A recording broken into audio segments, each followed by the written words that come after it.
Bismillahirrahmanirrahim. Alhamdulillahirabbil alamin. Allahumma sholli ala Muhammad wa ala ali Muhammad. Rabbi shrah sadri wa yassir li amri wahlul 'uqdatam min lisani yafqahu qawli. Thank you guys untuk bisa masih bergabung dengan Sukses 40. Dan materi sekarang itu adalah materi yang diajarkan dan saya ingat selama bertahun-tahun juga guys, namanya konsep Pareto.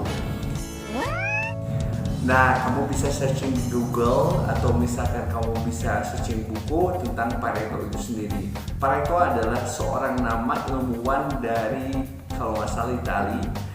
Memang sebelumnya beliau menemukan penemuan bahwa dalam konteks apapun yang dilakukan itu pasti berkaitan dengan konsep 80% dan 20%. Meaning, dalam Pareto itu sendiri bahwa dalam kegiatan pelaksanaan kegiatan 20% dari aktivitas kita menyumbang 80% dari yang namanya target kita. Saya harap kamu semua bisa melihat, misalkan gini, dari 10 konsumen yang kita datangi itu kemungkinan hanya ada dua orang yang membeli satu produk yang kita tawarkan dan 8 orang menolak atau tidak membeli. Itu kaitannya berdasarkan penelitian beliau dan apa yang sudah saya kerjakan, itu memang kaitan persentasenya antara yang menolak sama yang membeli, atau kaitannya 80-20. Halo? Jadi dalam 10 orang yang kita temui, 8 orang menolak apa yang kita jual dan 2% bisa memberikan pembelian dari produk yang kita jual. Itu adalah konsep Pareto di dalam dunia penjualan.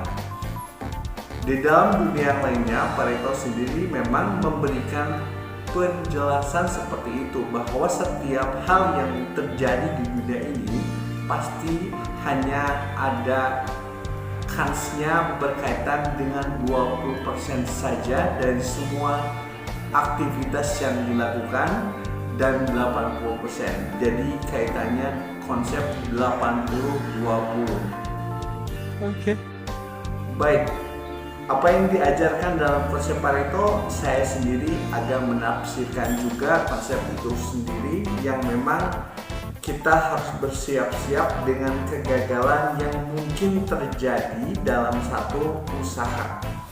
Bahwa yang tadi kita lihat, dari 10 kali percobaan, 10 kali penjualan, even apa yang kamu sebut sebagai perbaikan, itu pasti mengundang unsur kegagalan 80% dan 20% yaitu berhasil. Like it or not, itu terjadi karena kita harus belajar dari kegagalan-kegagalan yang sudah kita kerjakan. Jadi dari 80% yang memang terjadi itu, kegagalan bisa kita review juga perbaikan-perbaikan yang harus dilakukan untuk menjamin keberhasilan. Dan untuk 20%-nya itu dipastikan produk yang kita hasilkan akan atau sudah sesuai dengan standar kualitas assurance yang sudah kita bahas sebelumnya. Terima kasih sudah menonton materi yang sekarang kita bahas tentang Pareto, dan memang silakan untuk bisa memberikan atau mengerjakan ini dengan kanses 80-20. Terima kasih banyak atas atensinya. Assalamualaikum warahmatullahi wabarakatuh.